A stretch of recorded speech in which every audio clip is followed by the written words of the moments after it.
There are two stories I want to share with you. The first I'd heard several years ago. The second I hadn't heard of until I read it in The Alter Ego Effect, the book we talked about yesterday. But both stories are in there. So if you do choose to buy the book, you can find them both in there. So some researchers took a group of preschool children and they divided them into three groups. They gave each one of them, each group, a puzzle to solve.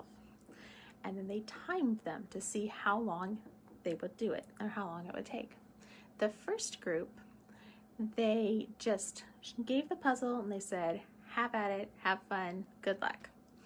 The second group, they told all of the children, hey, imagine that you are your favorite superhero when you are doing this puzzle. The third group, the researchers actually wheeled in a rolling clothing cart, and they had the children put on costumes of either Batman or Dora the Explorer before they solved this puzzle. Now, the thing is, the puzzle was completely unsolvable. There was no way to finish this puzzle. What the researchers were timing was how long it would take before the children gave up on the puzzle. So what they expected happened. The children who weren't told anything, gave up first and just wandered off and found something else to do. The children who were told, hey, imagine that you are your favorite superhero, lasted a little bit longer, and the children who actually put on the costumes lasted the longest before giving up. What surprised the researchers, though, what they were not expecting, was the self-talk that they overheard from the children. So the children who were just showing up as themselves, when they couldn't solve the puzzle, they were saying things like, I'm no good at puzzles. I'm not smart enough to do this. This is too hard for me. The children who physically put on the costumes were saying things like, Batman never gives up. Batman is a hero. Or Dora won't give up and neither will I. They were actually wearing the personas of these characters. They weren't dressing up as that. And that really surprised the researchers and made them go, what is going on here? So the second story we have was a different group of researchers, and they were studying adults. They had an academic task set up in a room, and they brought people in one at a time, and they had a lab coat in the room. The lab coat was either on a clothing rack next to the person, or they had the person put them on. And they either told the person, hey, this is a painter's coat, or they said this is a doctor's coat. So the participants who thought it was a painter's coat either next to them or on them, and the participants who thought it was a doctor's coat next to them, they all did exactly the same. They performed the same. The participants who thought it was a doctor's coat on them outperformed everyone else. So what is going on here? Why is it that putting something on changes how we show up? This idea is called enclothed cognition, and it hasn't been studied nearly enough. But what we are learning is that the brain actually will show up as who we are presenting ourselves as. And it's a survival mechanism. It's a very tribal thing where we would have to show up in a certain way to be safe in the tribe. It has to do with identity and safety. And God understands this concept. I mean, how many times throughout the Bible do we hear things like, put on the armor of God? I put on Christ. There's this idea of stepping into and putting on Christ in order to change our identity. So this idea of putting something on is also very biblical. So we can't run around. Oh, this is also why monks would shave their heads in a certain way, or why they would all wear the same kind of clothes, or why you have military uniforms. Everyone dresses the same, marches the same, talks the same. It's about this identity. This is why you hear people in the military say things like, don't disgrace the uniform, or when you put this on, now you are one of us. It's this idea of enclosed cognition.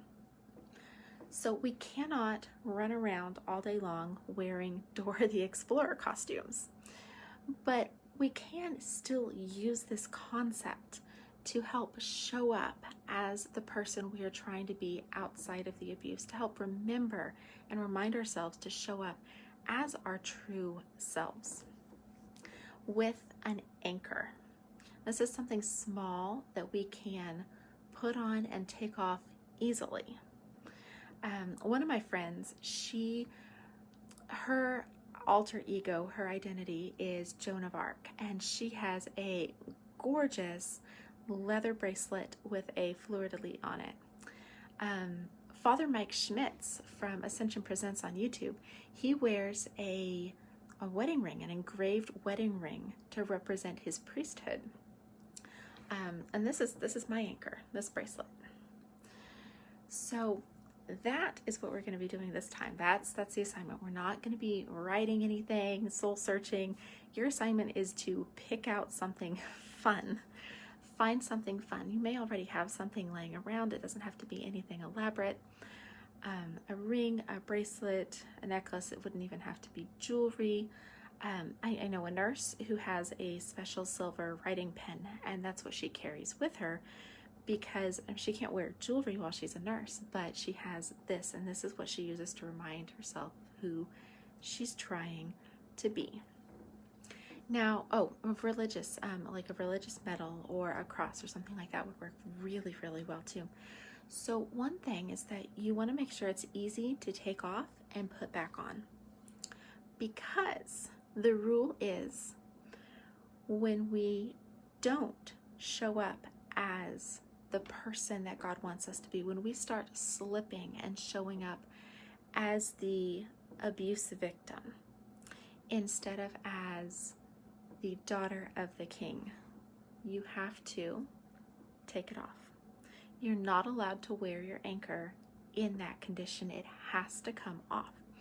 And the reason for this is we are making it so that our brain really understands, hey, this is a big deal, because chiding ourselves internally and saying, this isn't what I want to show up as, doesn't help.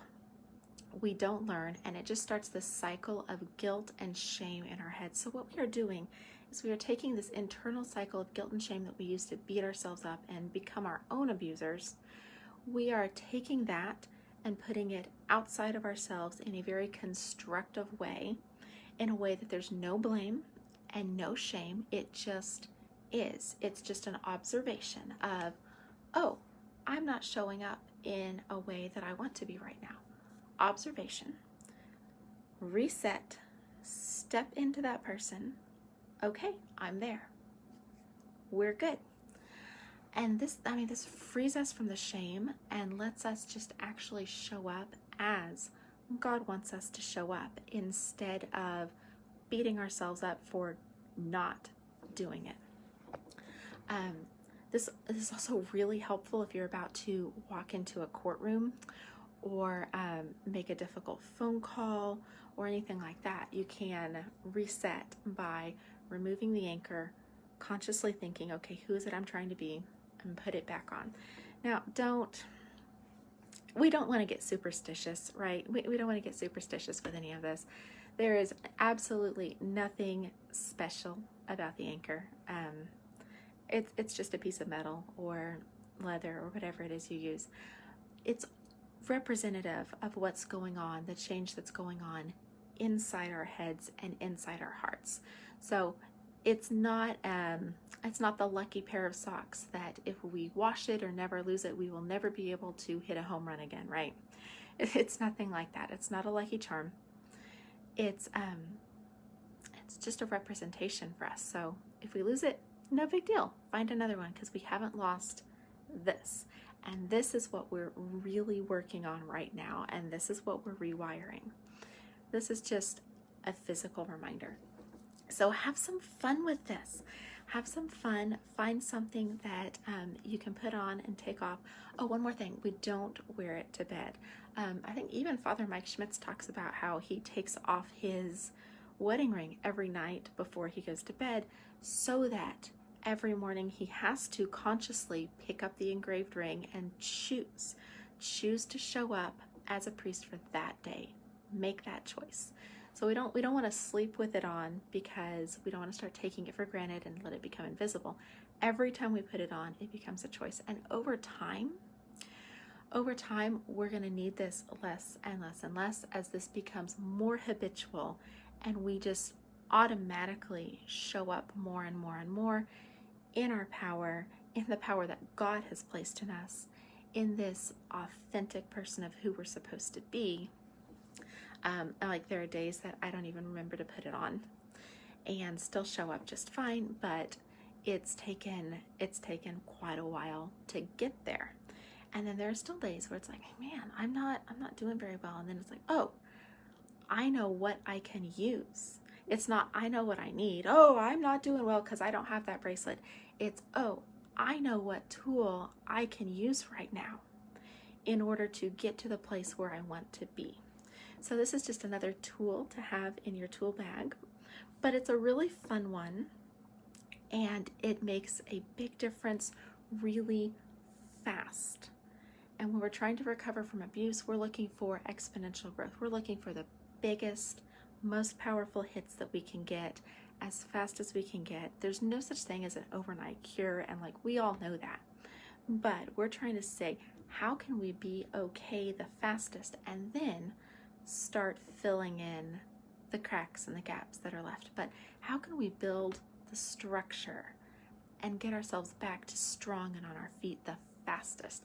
And having an anchor to work with our alter ego or true identity is one of the fastest ways to start habitually showing up as the person that God is calling us to be as his daughters.